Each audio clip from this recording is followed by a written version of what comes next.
Star Wars The Rise of Skywalker is now just a little under 6 months away from its official release by director J.J. Abrams, that is all set and ready to end the sequel trilogy and the Skywalker saga itself. This is Mike Zero. Make sure to subscribe if you're new to the channel for future Star Wars content. So what's really exciting about Episode 9 is that we do know that J.J. Abrams has some great things in store for the fans, when it all comes down to the characters of Rey and Kylo Ren and how they will be utilized as characters in this film, as far as Kylo Ren's endgame goes, as well as Rey's path and exactly where that's going to end in this movie. Now, these past couple of weeks or so, we've been learning a whole lot more about this film, and when it all comes down to one of the concept art descriptions, this is where things begin to get very intriguing for Episode 9. Now, specifically, what's really interesting about all of this is that a description of Rey wielding the iconic Skywalker lightsaber, where it's described that she is standing in front of a large Jedi temple with a sunset in the distance. Next to Rey is described to be a young boy that is wearing traditional Jedi robes, however with different designs for what most likely is Rey's new order. It's said that eventually Rey hands the boy the Skywalker lightsaber, where he eventually ignites it, while Rey is said to have some kind of new saber hilt design attached to her belt that appears to be a double-bladed hilt. The boy is said to have medium-length black wavy hair, very similar to Ben Solo's, and that as the boy wields the Skywalker family saber, he closes his eyes where rocks are said to lift around him. The character's name is said to be dubbed as Kazul, where as he is interacting with the saber, Rey is smiling at the boy, using the skills that he has learned. This most likely is in the form of an epilogue and serves as a post or after credit scene, or within the movie itself set years after the events of the ending of Episode 9. So let's go over a couple of parts about this. Now, we do know that in this movie, they are building towards some kind of new order. In fact, this was hinted and foreshadowed in The Last Jedi, where Luke Skywalker pretty much, tries to get some reassurance from Yoda, and he says, "So it is time for the Jedi Order to end," and Yoda says, "Time it is."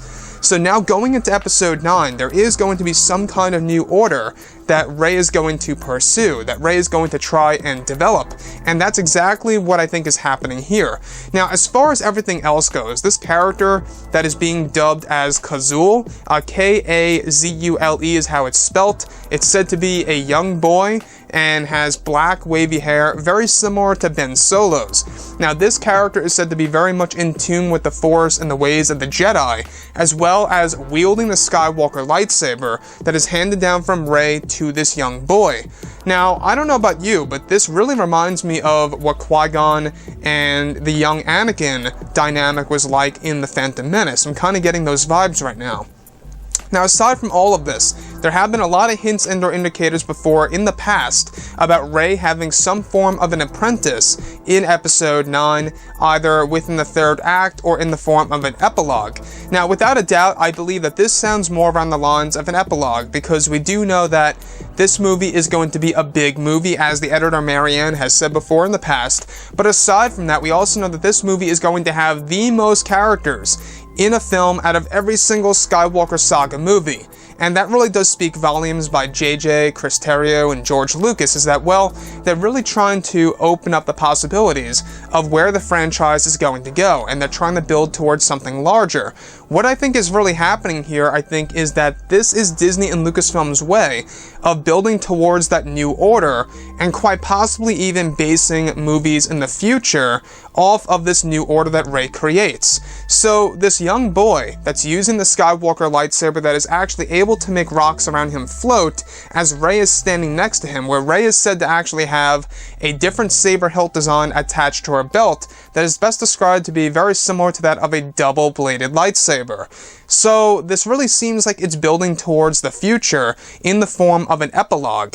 Now, what I like about Episode 9 so far is the Jedi, the Sith, and the Force lore, and how the mythical side of Star Wars really is going to be a main focus, aside from the war itself between the First Order and the Resistance. I think that's a step in the right direction by Disney and Lucasfilm, because I feel that that's exactly what The Last Jedi needed. It needed more about the Jedi, the Sith, the Force lore, that should have been more focused on Ahch-To. They honestly could have erased the casino city of Canto Bight from existence in that movie and just replaced it with a lot more stuff on Ahch-To happening. But I digress. Aside from everything else, this scene is actually said to have been shot over in the Scottish Highlands, or the Scotland Highlands, where it's a nice large field. They waited for a sunset, and they digitally inserted a Jedi temple or a Jedi structure that Rey and this young boy were actually acting in. So you could really see that this actual particular scene is going to be very important for the film. It's going to be very important for the future of the Star Wars franchise, and it could very well be Disney's take on really just kind of handing over the baton to somebody else. And I think that's exactly what they're trying to do in this movie. Anyways, guys, drop a comment below. Let me know what you think about all of this in the comments. And if you guys did enjoy the content for today, do make sure to drop a thumbs up on this video to support the channel. I thank you all so very much for the kind support, and I'll catch you guys next time.